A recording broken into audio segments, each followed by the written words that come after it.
Hello everyone. It's 11:48. So not quite, but almost hour zero vlog. Yup. We're getting in the fair. We're walking in. Walking in real slow. My name's Snaeha George and I'm a junior. My name is Sierra Cooney and I'm also a junior. So we did second place in the Delaware Valley Regional Fair and then second place also in the Delaware County Fair before that. We knew we wanted to participate in this because a lot of people call it the Super Bowl of all science fairs. We wanted to get into it. And so we thought, I had an interest in psych and we thought it would be a good thing to first take a step into and just see how the fair works. Our subject for our study was behavioral sciences and psychology. But we specifically competed in cognitive and developmental psych. So that's kids and disorders and behavioral ideas. We created a ADHD screen that tested for inattentive features of ADHD. So we created the SNS quick test, which is our first initials, obviously.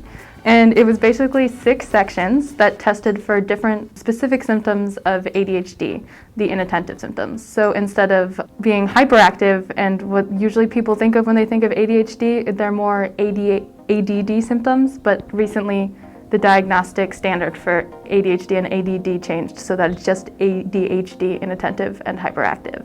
So we made a paper test. It's 30 minutes long, and we had administrators that weren't us give it to participants. So we basically emailed everyone we knew, everyone in the school that we could think of an email for, we emailed them. We ended up getting 30 people to actually come in on a test day and take the paper test.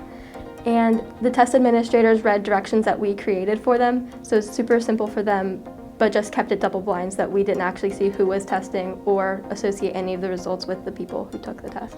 In the future, we hope to be able to apply this to a younger population of people because we did use high schoolers because that was what is most available to us. But realistically, we want to be able to have elementary school aged kids take it to be able to catch these symptoms before they struggle in school with ADHD. But high schoolers are already most of the time already diagnosed with ADHD, so it was easy to get people who clear different groups for a validation study. And we also are in the process of making a website that details what each section was testing for and what our data was for that, so we can see whoever took the test will know their honest identifier and be able to see their specific results without anybody else knowing it was them. We started looking for an inattentive test because the diagnostic manual was oh, there is this disparity in the diagnostic battery.